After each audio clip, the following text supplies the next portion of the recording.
मेरे प्यारे बच्चों, आज की हिंदी कक्षा में आप सबका हार्दिक स्वागत है। आज हम भगवती चरण वर्मा जी की कविता मातृभूमि पढ़ने जा रहे हैं। कविता का आशय जानने से पहले कवि परिचय की ओर ध्यान दीजिए। इसे ध्यानपूर्वक पढ़कर जिस क्रम में दिखाया जा रहा है उसी क्रम में नोट्स में लिखिए। अब कवि परिचय देखिए। कवि भगवती चरण वर्मा। इनका जन्म 30 अगस्त 1903 को उन्नाव जिले उत्तर प्रदेश के शफीपुर गांव में हुआ था। उन्होंने इलाहाबाद से BA LLB की डिग्री प्राप्त की। उन्होंने विचार और नवजीवन नामक पत्रिकाओं का संपादन किया था। आकाशवाणी के कई केंद्रों में भी सेवा की। उनके चित्रलेखा उपन्यास पर 2 बार फिल्म निर्माण हुआ। दूसरा उपन्यास भूले बिसरे चित्र साहित्य अकादमी से पुरस्कृत है। इनकी कुछ लोकप्रिय कृतियाँ इस प्रकार हैं: अपने खिलौने, पतन, 3 वर्ष, टेढ़े मेढ़े रास्ते, युवराज चोंडा आदि उपन्यास हैं। मेरी कहानियाँ, मोर्चाबंदी तथा संपूर्ण कहानियाँ कहानी संग्रह है। कविता संग्रह इस प्रकार है: मेरी कविताएं, सविनय और एक नाराज़ कविता। इसके साथ साथ नाटक भी लिखे हैं, जैसे मेरे नाटक, वसीयत आदि। 5 अक्टूबर 1981 को वर्मा जी का देहांत हुआ।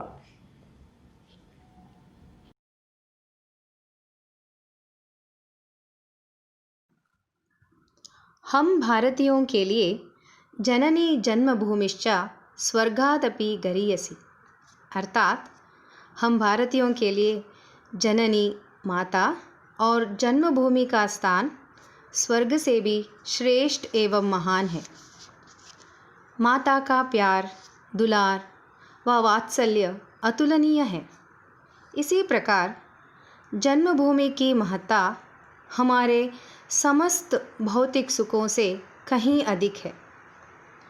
किसी कवि ने सच ही कहा है कि जो बरा नहीं है भावों से, बहती जिसमें रसधार नहीं, हृदय नहीं वो पत्थर है जिसमें स्वदेश का प्यार नहीं। हृदय नहीं वो पत्थर है जिसमें स्वदेश का प्यार नहीं। तो बच्चों, क्या आप लोग अपने हृदय में देश प्रेम का भाव जगाना चाहते हैं? मातृभूमि की महत्ता पर आधारित देशभक्ति गीत सुनना चाहेंगे?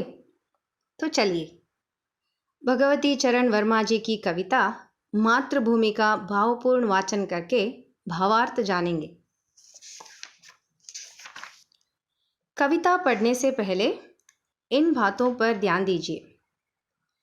कविता के साथ जो भावार्थ दिखाया जाता है उसे लिखने की आवश्यकता नहीं है, परंतु कविता का आशय और शब्दार्थ को नोट्स में लिखना बहुत ज़रूरी है। कविता का आशय। भगवती चरण वर्मा के नाम को हिंदी साहित्य में आदर के साथ लिया जाता है।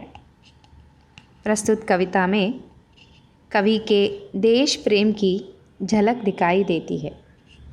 वे मातृभूमि को प्रणाम करते हुए उसमें विद्यमान अपार वन संपदा, खनिज संपत्ति का वर्णन करते हुए भारत के महान विभूतियों का स्मरण करते हैं।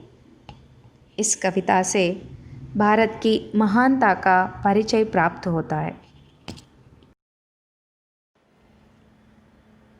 कविता मातृभूमि, कवि भगवती चरण वर्मा।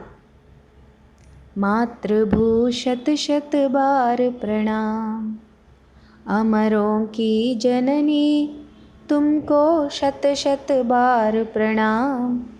मातृभू शत शत बार प्रणाम। तेरे उर में शायित गांधी बुद्ध और राम। मातृभू शत शत बार प्रणाम। हरे भरे हैं खेत सुहाने, फल फूलों से युत वन उपवन। तेरे अंदर भरा हुआ है खनिजों का कितना व्यापक धन। मुक्त हस्त तू बांट रही है सुख संपत्ति धन धाम। मातृभू शत शत बार प्रणाम। एक हाथ में न्याय पताका, ज्ञान दीप दूसरे हाथ में। जग का रूप बदल दे हे माँ, कोटि कोटि हम आज साथ में। गूंज उठे जय हिंद नाद से सकल नगर और ग्राम। मातृभू शत शत बार प्रणाम। अब पहला पद्य भाग देखिए। मातृभू शत शत बार प्रणाम, अमरों की जननी तुमको शत शत बार प्रणाम। मातृभू शत शत बार प्रणाम।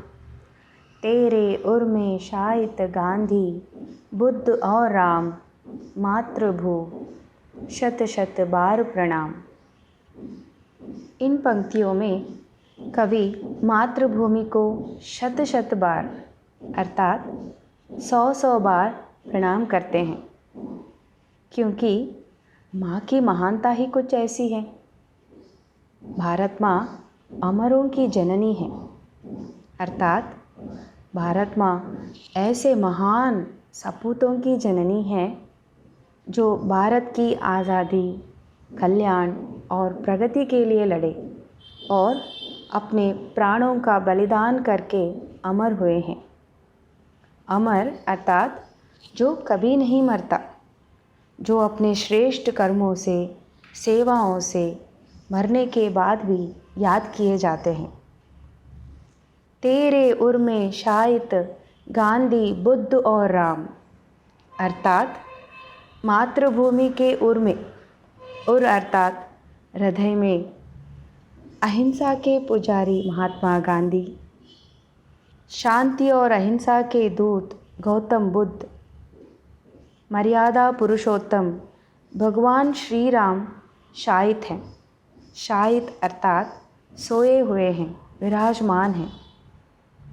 इस तरह कवि मातृभूमि की महानता का परिचय देते हुए माँ को शत शत बार प्रणाम करते हैं। अब दूसरा पद्य भाग देखिए। हरे भरे हैं खेत सुहाने, फल फूलों से युत वन उपवन। तेरे अंदर भरा हुआ है खनिजों का कितना व्यापक धन। मुक्त हस्त तू बांट रही है सुख संपत्ति धन धाम।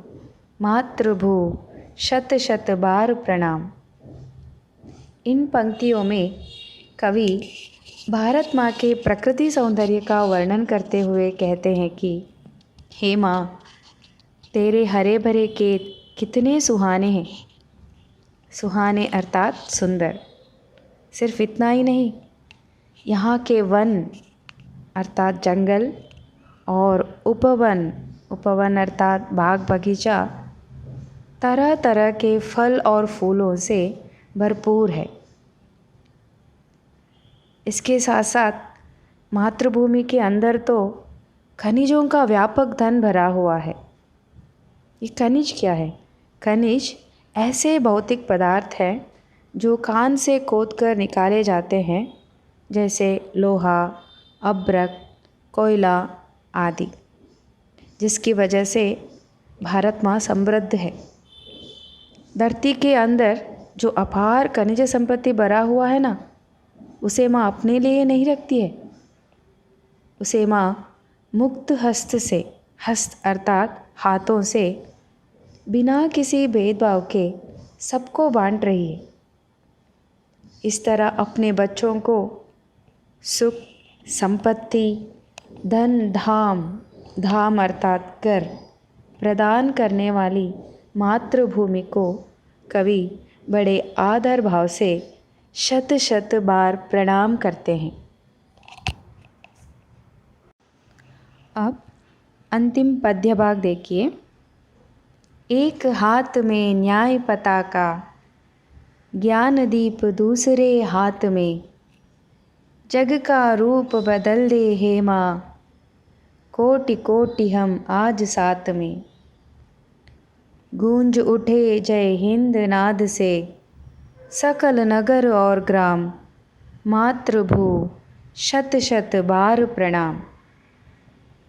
इन पंक्तियों में कवि मातृभूमि के स्वरूप का वर्णन करते हुए कहते हैं कि भारत माँ अपने एक हाथ में न्याय पताका, पताका अर्थात झंडा, और दूसरे हाथ में ज्ञानदीप लिए हम सबका मार्गदर्शन कर रही है। कवि मातृभूमि से यह प्रार्थना करते हैं कि हे भारत माँ, तुम न्याय और ज्ञानदीप से इस जग का रूप बदल दो। अज्ञान दूर करके ज्ञान का प्रकाश फैलाओ। आज हम कोटि कोटि भारतवासी तेरे साथ हैं। तुम्हारी कृपा से सकल नगर और ग्राम में जय हिंद का नाद गूंज उठे। गूंजना अर्थात प्रतिध्वनित होना। और हम सब भारतीय इसी तरह परस्पर सहयोग से मिलजुल कर रहें।